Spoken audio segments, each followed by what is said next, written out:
Oh, just a second, let's do it again. Okay.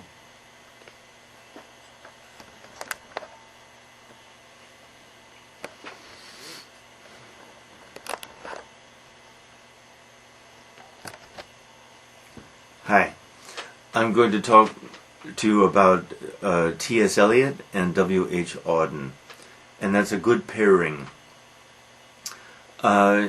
I know a lot about Eliot because I wrote my master's thesis on him.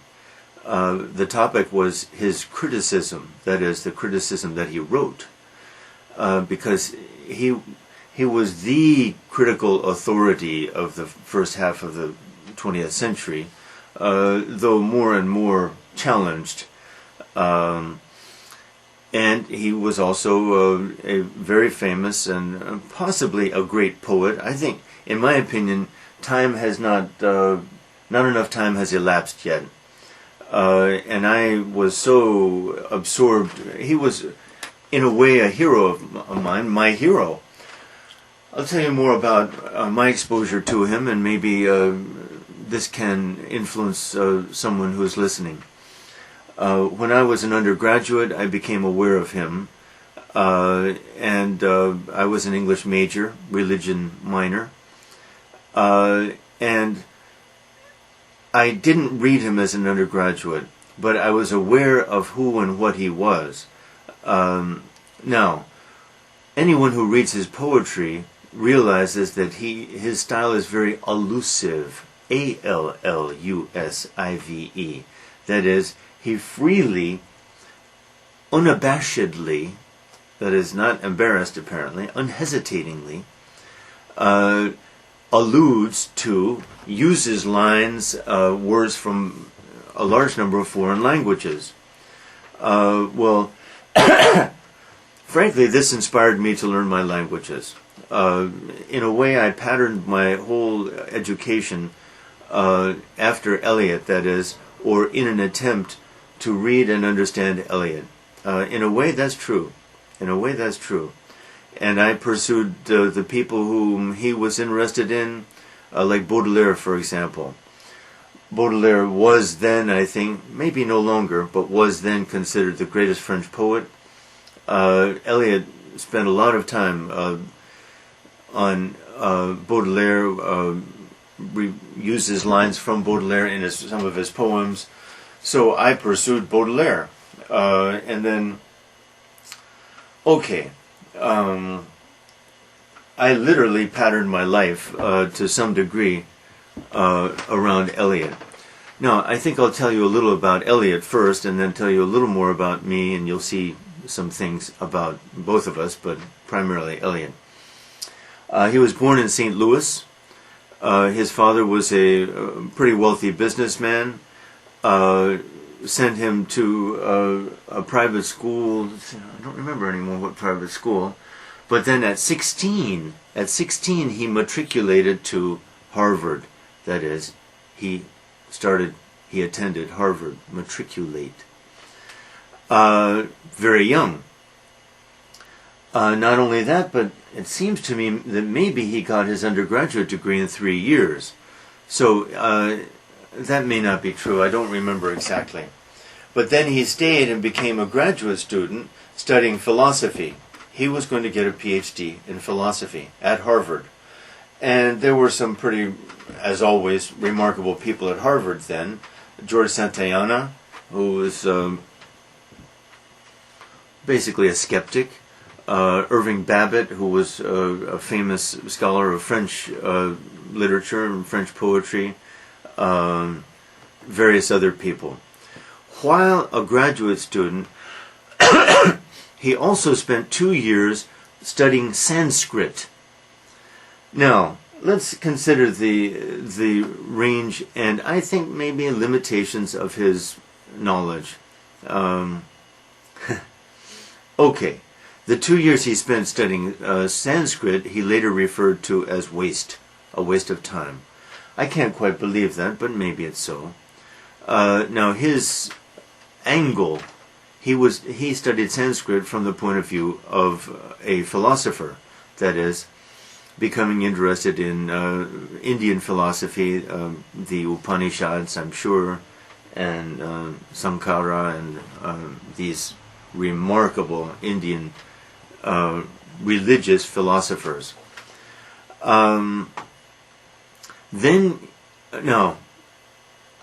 His French, I think, his knowledge of French was not so good, because I know that Pound, Ezra Pound, his friend, senior, colleague in a way, later corrected his French in things he wrote, so obviously Pound's French was better. His knowledge of German, I think, was not very good either. His knowledge of Italian was not very good either. But he set his goal of reading Dante. He never lived in these... He lived in Germany briefly. He never lived in Italy and so forth, blah, blah, blah. But Sanskrit, wow. And, of course, he had a basic Latin and Greek classical education. His grandfather, by the way, had been president of Harvard, a famous man. His grandfather, Charles Eliot Norton, I think was his name. He was president of Harvard for about a long time, 30 years or something, I think. On both sides of his family, his antecedents were kind of impressive. Okay. So, then, as a graduate student at Harvard, he decided to go to England at almost the same time as Frost went. Robert Frost had gone in 1913, returned when the war began in 1914. Eliot went in 1916, when the war was on. Is that possible? I'm not sure of dates, but around there. Maybe he went in 1914. Let's say he went almost at the same time as Frost was returning. But he got stuck there. It was too dangerous to try to cross the Atlantic by the time he wanted to. Now, he spent 2 years at Oxford, I think. And he even knew personally Bertrand Russell. Wow. And they knew each other very well, apparently. Russell much older. So he was an impressive young guy, studying philosophy at Oxford, I guess, with Russell. But the war messed many people up, of course, and the studies came to an end. He was stuck in England, and so he found jobs, moved to London, and found jobs because basically he had decided he wanted to stay there. After the war, his family wanted him to return to the States, take his Ph.D. at Harvard. I don't think he ever really completed the degree. He didn't complete the requirements. He did write his dissertation, but I think there were some various requirements that he didn't complete, though Harvard, happily enough, gave him an honorary Ph.D. later, I'm sure. I'm quite sure of that. Complicated story. In London, he started to write poetry. He had started in 1914, maybe earlier in the States. But once again, I'm not sure. Yeah. His first poems were published on a small scale in 1917. This was J. Alfred Prufrock and Other Poems. Already he knew Pound, Ezra Pound. Now, Ezra Pound is a story unto himself, and I don't want to get sidetracked, but Pound was a more learned man than Eliot, had attended University of Pennsylvania, a gifted linguist, a really gifted linguist. He's my hero in some ways too, but his poetry is intolerable, I think. And gradually I'm going to tell you that I think Eliot's poetry is only barely tolerable. In the end, I don't think he is a great poet, and I'll tell you why. But gradually. Okay.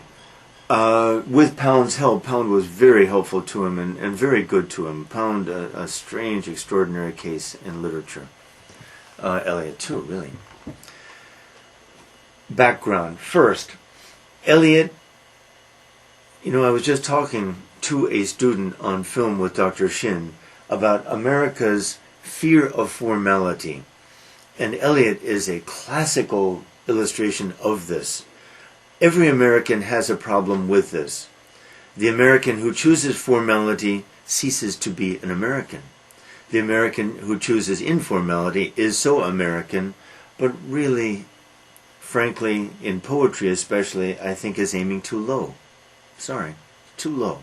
Our informality is hard to achieve greatness in poetry. Hard. It's a problem. This fear of formality that is America. In our roots, and traditionally in the 19th and 18th and 17th centuries, we wanted to be European. After all, the old country with all its excellent cultural heritage, which we lacked, which we still lack, frankly, we looked to Europe for our culture. On the other hand, we want to be Americans, and we are proud, and justly so, I think, of our political achievements, our Constitution, which owes very little to the Europeans, and which is now respectable, and the world looks to us, not the Europeans, for a model, as a model for political, social, economic achievements. But culturally, we have problems. We don't have a problem we don't have a culture that we can be very proud of. It's not very old, and what we have of it owes a lot to the Europeans. And where do the Europeans and British end and we begin? It's a huge, huge problem. And the American who, for example, learns languages and becomes learned in these things is learning, of course, is absorbing European culture, because none of this is American. How does one remain an American and absorb Greek, Latin, French, Italian, German, Spanish, European culture? It's a perennial problem. And I think, anyway, Eliot basically ceased to be an American. He wanted to become British. In fact, early in his writing, in his critical writings, because I know his prose writings well, having written my thesis on his prose writings, really he wanted to be a European. And in my own case, if it's of interest at all, I try to learn from Eliot's mistakes, because this becoming a European made him a pompous ass. A pompous ass. And for all his cute humor, for his nickname, Pound's nickname for him was Possum, or Old Possum, Possum. A possum is an animal who, like a hedgehog, kind of play acts, feigns being dead, or pretends to be something else to avoid predators. So Pound's nickname for him for the 50 years of their friendship, on and off, was Possum. Because he's very ironic. His lines conceal a lot of hidden allusions, inside jokes, which critics spent decades finding, and I followed them somewhat. I taught a college course on Eliot and Pound many years ago. So I'm really part of this drama. What's good about his poetry? Okay, first of all, the major poems. The first important poem is the love song of J. Alfred Prufrock. The best thing about it, very elusive, contains lines or words at least in French, Italian, German, Sanskrit. German maybe not, but the second and first major poem is the Wasteland, and it contains, it's only 420 lines, but it contains German, French, Italian, Greek, Latin, Sanskrit, lines or at least words. Prufrock, a little less, is the earlier poem. The Wasteland dates from 1922, was completed in 1921. Now, it is very interesting, and here's why. Eliot wrote this poem, he had been very depressed, and sent it to Pound, who at that time was in France, I think, asking Pound to edit it. The poem, I have a volume right here, I'll show you. Very interesting. Eliot's widow published this, I think, Valerie Eliot. T S Eliot, The Wasteland. Facsimile, that is, photocopy and transcript of the original drafts, including the annotations of Ezra Pound. He sent a poem, I think, of about 2,000 lines to Pound. Pound sent back 420. Rightly speaking, justly speaking, the poem is a collaboration of these two guys. Because the poem which Eliot sent to Pound and the poem which was published are two very different things. Now, I have never read or studied this book. It's utterly innocent of my, and I never will, and I never care to. But isn't that it must be the most interesting example of collaboration, literary collaboration in all of literature. Now, Pound with the same more learning than Eliot. Eliot respected Pound and looked up to him as his superior.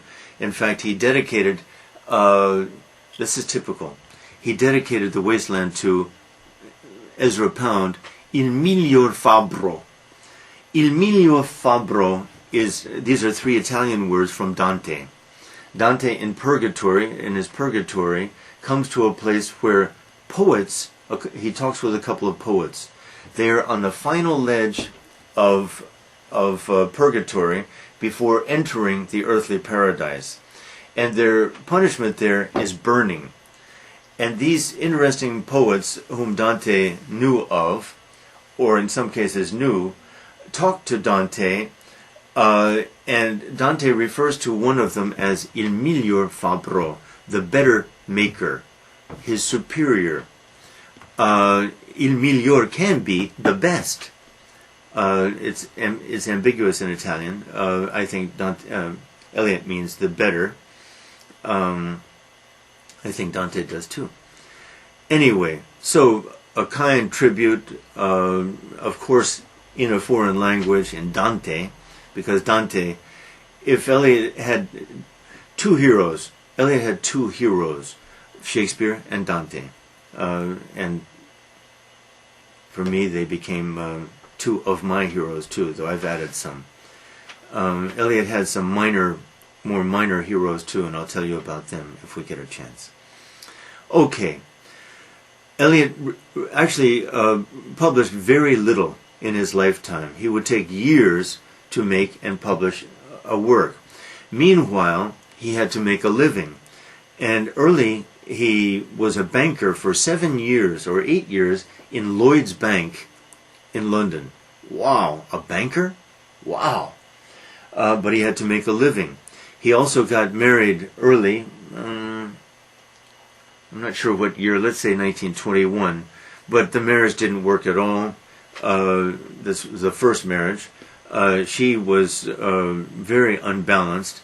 Russell knew her too, knew them both.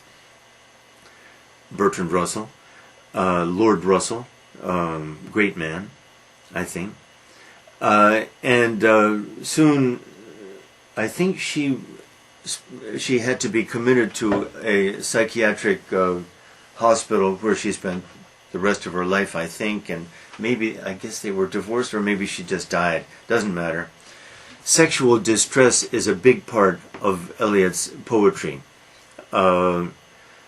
Sexual distress and impotence. But these become metaphors a little bit for wider cultural themes. His ultimate theme became gradually the quest for God. Now, a little more background. When he stopped, while he was still working for Lloyd's, he also started writing critical essays. And he built up a huge authority as a literary critic. Everybody, people on both sides of the Atlantic, wanted to read Eliot's opinions in these critical essays.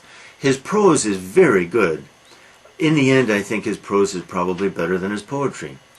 I wonder if my colleagues and masters in the States would agree with this nowadays. I think Eliot has become a kind of minor poet, I suspect. Now, he won the Nobel Prize, of course, 1948 or 50, around there. Partly as a poet and partly as a critic. His authority, again, was great. And the poet and the critic kind of fed off each other, so that his authority in both was huge. It was almost a joke among more learned people than Eliot. Now, at the same time, Eliot was desperately, the Wasteland is a statement to this, desperately looking for religious faith. Finally, he made the move in 1927, a big year for him, when he became officially an Anglican. He called himself an Anglo-Catholic, I'll explain that too. And he also became a British citizen, same year. So he committed himself to England. He was an Englishman. So I wasn't exaggerating before when I said he ceased to be an American. That's what he set out to do. To cease to be an American, to become a European. That was his goal. Ashamed to be an American? A little. But proud of his family. But the ties with the family became more and more tenuous, thinner and thinner. Now, his manner, both as a poet and as a critic, was, let's say, aggressively Anglican. And I said I would explain this Anglo-Catholic thing. This too had a huge influence on me. It was for me. And I became kind of an Anglo-Catholic. And I remember painfully now arguing in classes to my students, basically bludgeoning, like with a hammer, bludgeoning my students with my aggressive Anglo-Catholicism. So I learned a lot about it. By the way, AUDEN too, about whom I must speak, but I'll speak less. Anglo-Catholic too. T S Eliot, many of you, C.S. Lewis, excuse me, many of you know him from children's books even, famous short books like the Screw Tape Letters, books about religion, Anglo-Catholic. Their hero was a man named Charles Williams. He was the hero of all these guys, including AUDEN. Eliot's hero was Charles Williams. C.S. Lewis's hero was Charles Williams. Strange man. Charles Williams was kind of a librarian, worked for a publishing house too, and a religious thinker, and he formed a kind of group who would meet from time to time, pray, talk about religion, Protestant style all the way. Now, why Anglo-Catholic? Because this is the point. An Anglo-Catholic is a conservative Anglican. The Church of England, like any church, like any group, has its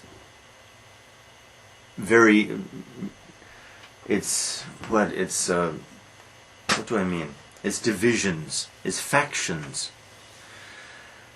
Within the Church of England, Anglo-Catholics are conservatives in the sense that they are very fond of Rome. They're very fond of the Roman tradition, of the Catholic tradition. But of course they're Anglicans because they don't like the authority so much of the Vatican. And I felt this, I still feel it. And I became a Catholic for a while later in my life, but couldn't stand it. That's a big problem, especially for an American. I used to teach that there's no such thing as an American Catholic. Why? Because the principles are so contrary, so conflicting. An American who believes in the value of individualism, egalitarianism, all equal, and Rome with its authoritarianism, its heavy-handed authoritarianism, its heavy-handed hierarchy. The Roman Church is nothing but authority. How can an American be a Catholic? I still don't believe it. These Hispanics who now are so numerous in our country, some of them, I suppose, manage it, but only by not thinking about it. An American really cannot be a Catholic. I don't believe it. The principle of authority is so great. Back to Anglo-Catholic. So, Eliot, C S Lewis, these are big names. AUDEN, my God, and some other less famous guys were Anglo-Catholics. Conservative, loving the Roman past, the glories of the Roman Catholic Church, loving its abstract thought. Maybe. Are they Aristotelians? I doubt it. And the Church heavily Aristotle, Aristotelian, Aquinas, readers of Aquinas? I doubt it. I don't believe it. Eliot, as a student of philosophy, knew his Aristotle, but he was no Aristotelian, I think. Anyway, what did it really mean? I would say what it really meant is loving Dante. An Anglo-Catholic is an Anglo-Catholic because he or she loves Dante. That's it. There it is. Exactly. No other reason. An Anglo-Catholic is an Anglican who loves Dante.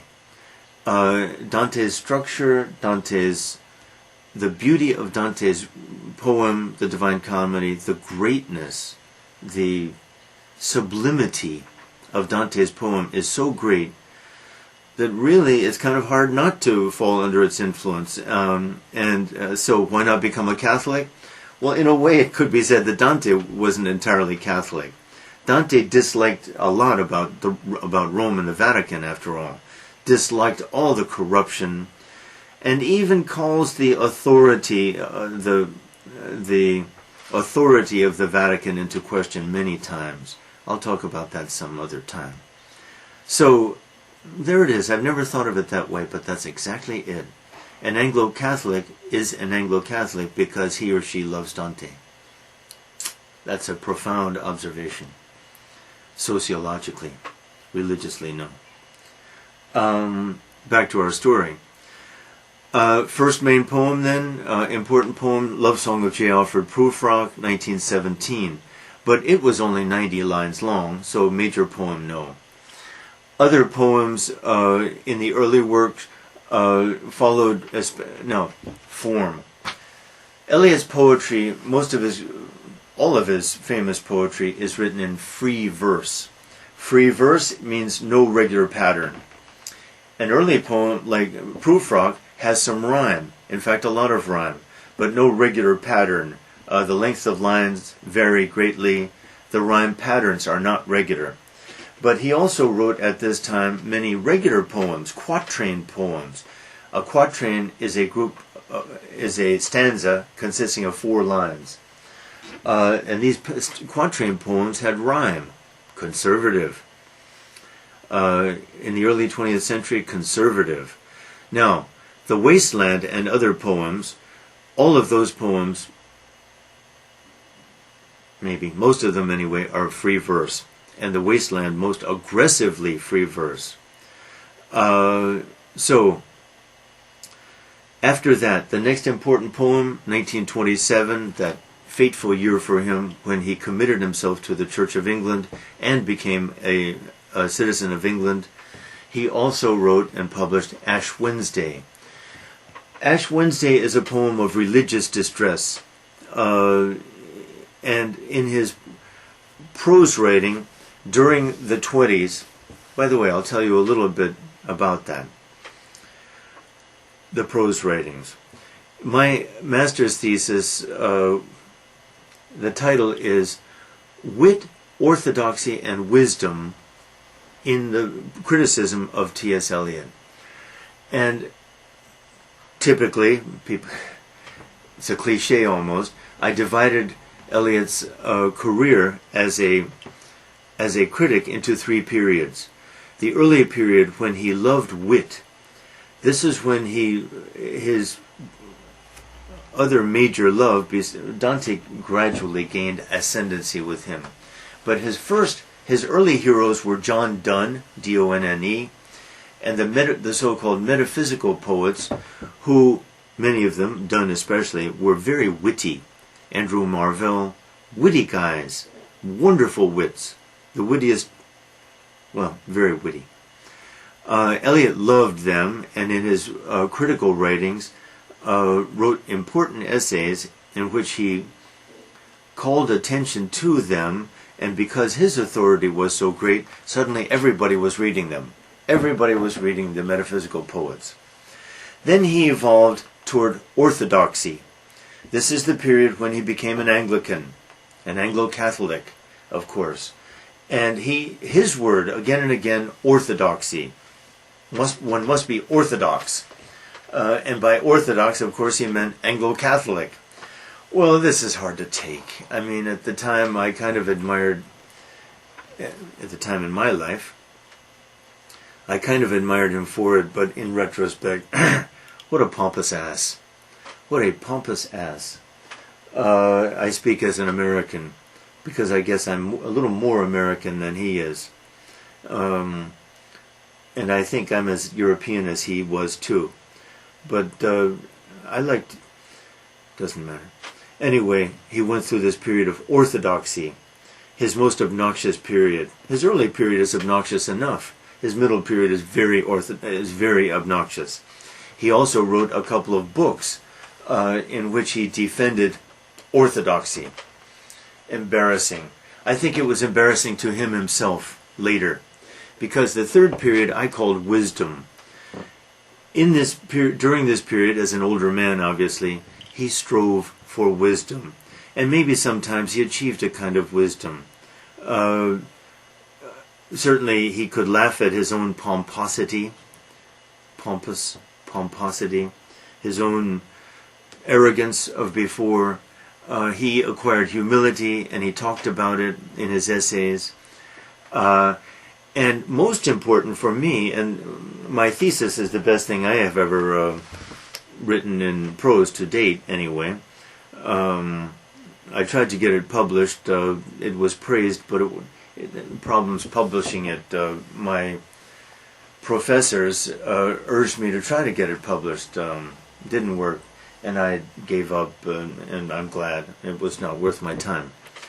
But the third period, what's wise about it? Well, what I found in reading all of his prose, because I read it all in his criticism, what I found was that he consciously tried to return to re-examine some of the authors whom he had condemned earlier. Goethe, most notably. Goethe, the prince of German poetry and the German literary past, kind of. Eliot had been very critical and negative about Goethe earlier. He returns, high praise. I don't remember too many of the others, but he did this again and again. Dickens. Again and again he tried to reassess these people whom, for one reason or another, he had condemned or just excoriated, E-X-C, and tried to be more moderate and say nice things about them. This was part of his self-conscious attempt to acquire some humility and wisdom. Meanwhile, he remarried after many years. By then he was probably 50 when he remarried. By the way, he was born in 1888. He died in 1965, I think. So he lived, 88, 65, and 12 is 77. Relatively long. I think he remarried maybe when he was 50. But he found peace in this remarriage to Valerie Eliot, who, after all, was his secretary, I think. So that suggests a stripping of some of his pomposity and his elitism, I suppose. I still admire his elitism in many ways, but his manner was all wrong. And it's amazing to me that the British, of all people, revered him. I guess they revered him because he outbridded the Brits. He outbridded the Brits, if you understand my meaning. He was more British than the British. He was more British than Russell. Amusing. Okay, so that's the evolution of his critical theory. I see today I'm only going to talk about Eliot, if that's okay, Dr. Shin, because I still have a lot to say. Now, his third, okay, once again I'm going to repeat myself. Love Song of J. Alfred Prufrock, published 1917. The Wasteland, which many still consider his greatest work, 1922. Ash Wednesday, not in the same class, but showing a change, this spirituality, full of guilt, full of self-flagellation, to whip, self-flagellation. And then, his crowning work, he thought, and maybe it is called the Four Quartets. By the way, I must mention to you also his dramas, his poetic dramas, which deserve credit, though great hardly, I think. The Four Quartets, what happened? Well, they were published over an 8-year period. The first one, Burnt Norton, I think, was published maybe in 1935. The next one, maybe 1939, East Coker. The third one, what's the third one? I don't remember. And the fourth one, and most important, Little Gidding, in 1945. Now, Little Gidding says a lot about it, but I better explain. The Wasteland is divided into 5 sections. It's only 420 lines long, 5 sections. An earlier poem had been divided into 5 sections too. Now, Ash Wednesday may be divided into 5 sections, but the Four Quartets, each of them is divided into 5 sections. You see a pattern here, an attempt to gain some continuity, an attempt to make cross references to earlier works, an attempt to gain some coherence of life, of literary coherence, and of his life too. And I think admirable, remarkable. So each of the Four Quartets has these same 5 divisions. Different things happen, but and I've never really studied them so that I can talk of them with authority. They're very difficult, and the critics who write about them and analyze them discover remarkable things.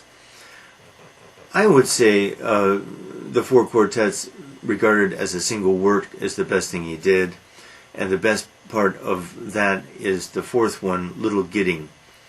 Now, what's Little Gidding? What strange titles, anyway. Burnt Norton, blah, blah, blah. East Coker, one of them refers to some place in Massachusetts where his family used to spend summers. Cape Cod, I'm sure. But Little Gidding is the name of a small religious community where Charles Williams would kind of hold court. An Anglican small place, community, religious community.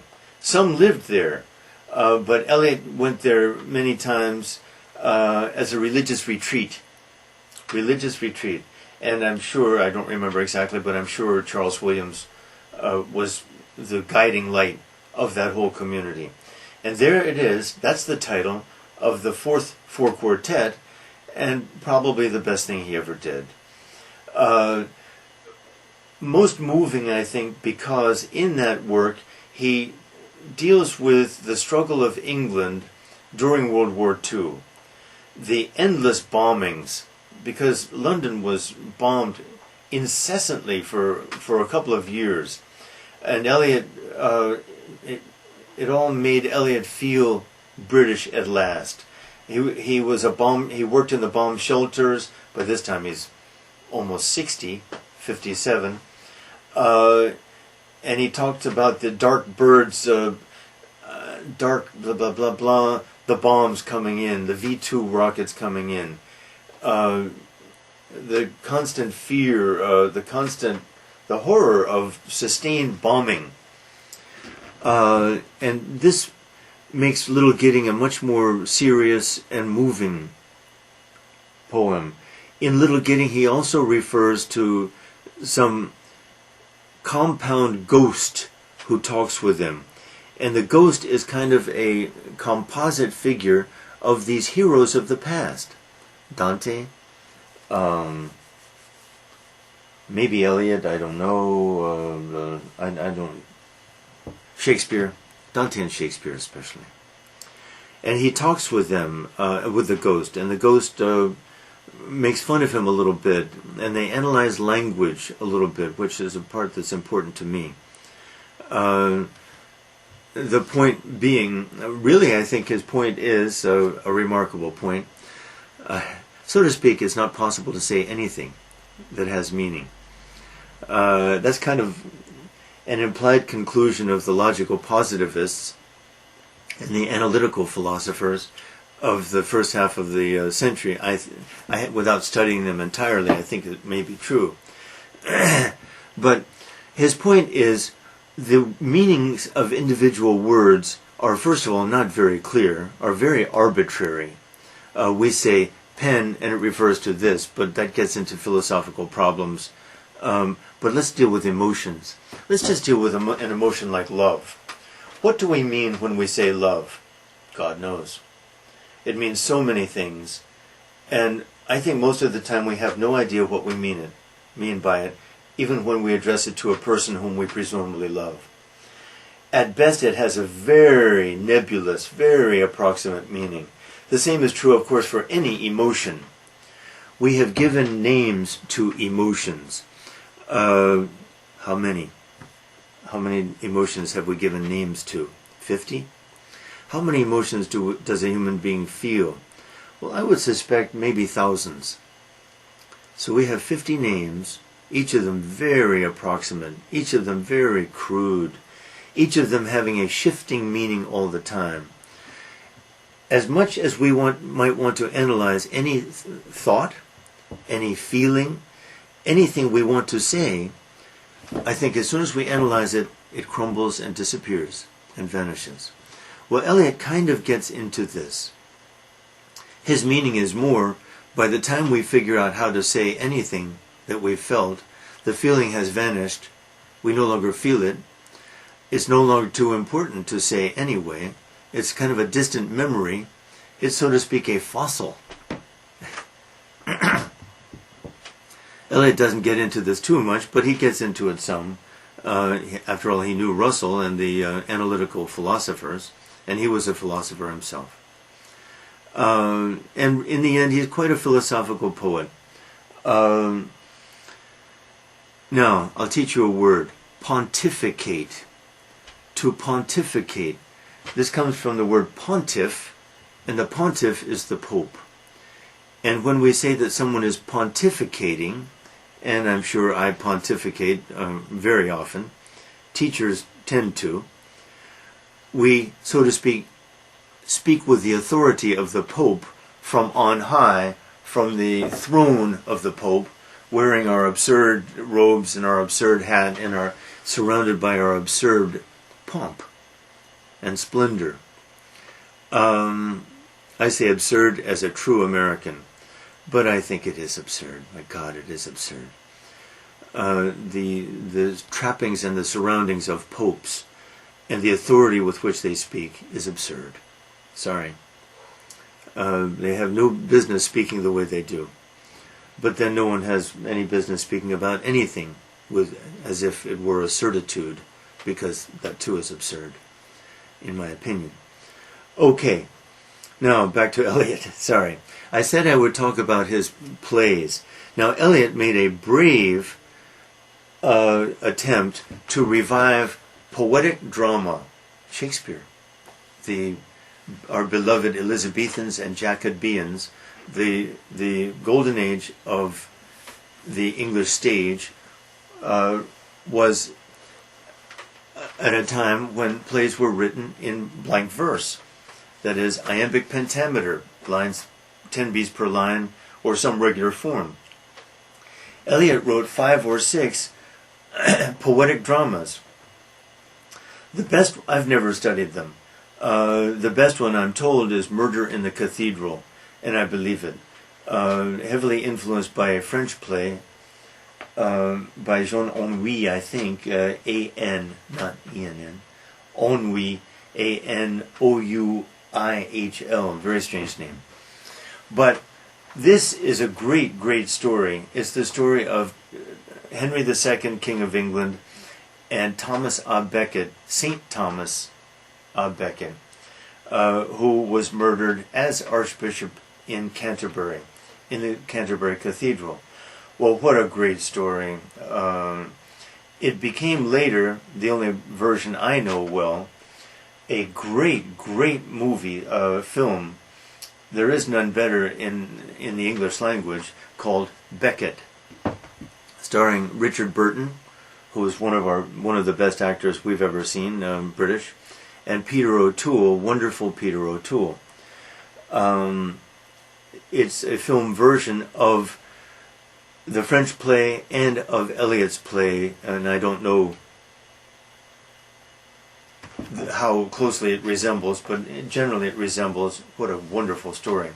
If you get a chance and want to see one of the best films ever made, see it. Becket. B-E-C-K-E-T. Probably about 1958, maybe, so a while back. Now, so Eliot wrote and produced. They appeared on the stage, and some with success. Murder in the Cathedral was a popular and financial success.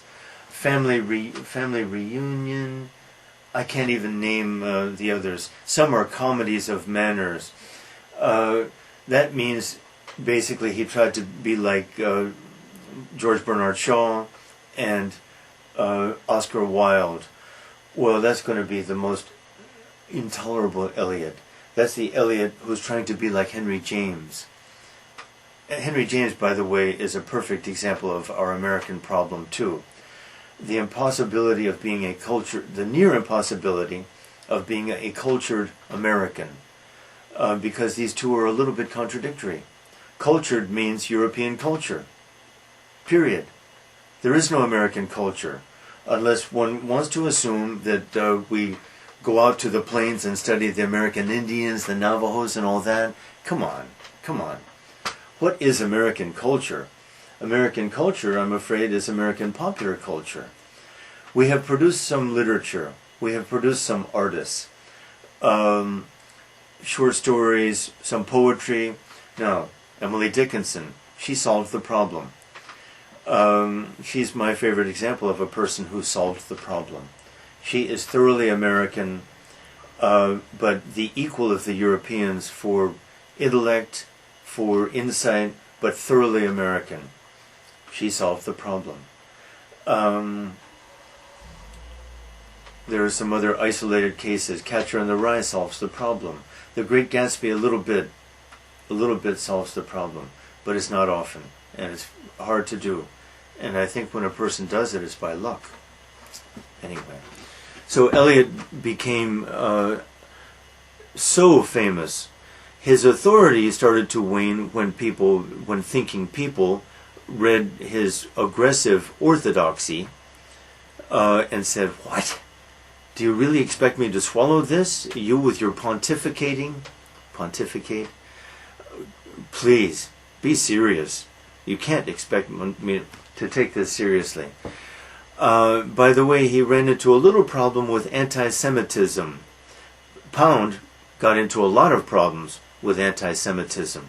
That is, after World War II, when the horrors of Auschwitz, the mass murders, the horrors of the Nazi regime were revealed, the terrible things that they had done, the Nazis had done. During the 30s, Pound was a fascist. He considered, he was Italian, he lived for many years in Italy. I knew his grandson, visited their home. I knew his daughter, who was the grandson's mother. That is, I met and talked with and visited them at their home 2 or 3 times, I guess, in northern Italy. Pound was a fascist, that is, Mussolini. The fascists were not aggressively anti-Semitic. It's not in the Italians. But the fascists teamed up with Hitler, and the fascists, part of the deal that Mussolini and Hitler made was a cooperation.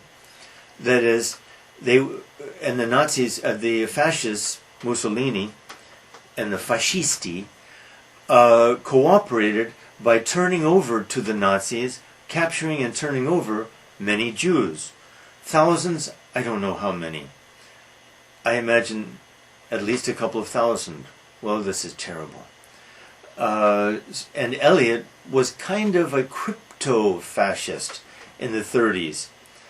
During the 30s, crypto, hidden, backdoor. We have to remember that the 30s were a difficult time. It was the time of the Great Depression in America, and that Great Depression was felt everywhere. During the 30s, it was almost true that one either had to become a fascist or a socialist. There were these two options. Democracy seemed untenable. Capitalistic democracy, seemed to have failed. And so thinking people either became socialists, like George Orwell, or fascists. That is, a fascist really thinks, both of them think that democracy has failed. A socialist is a dreamer who hopes that everyone can share power and possessions and wealth and all that.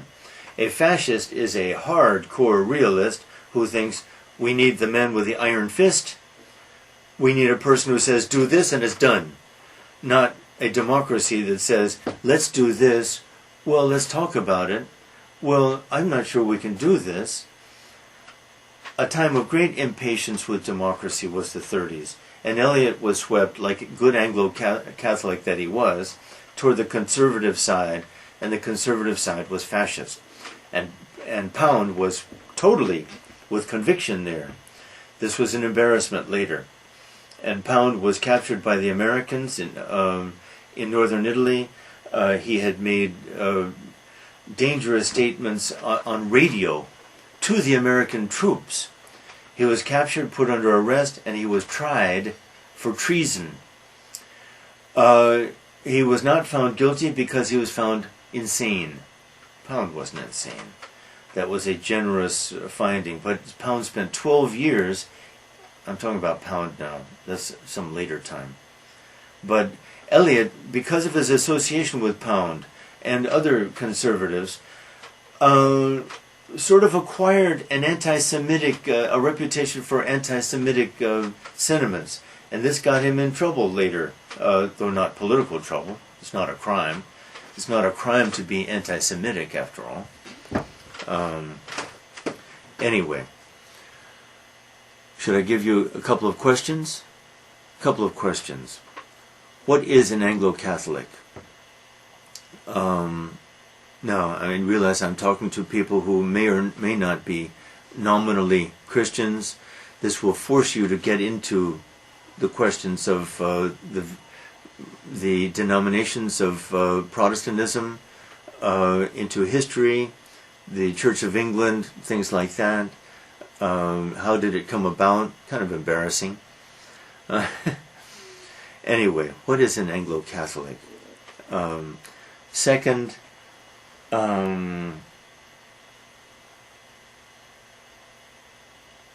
hard. What do I mean by the problem of being a cultured American?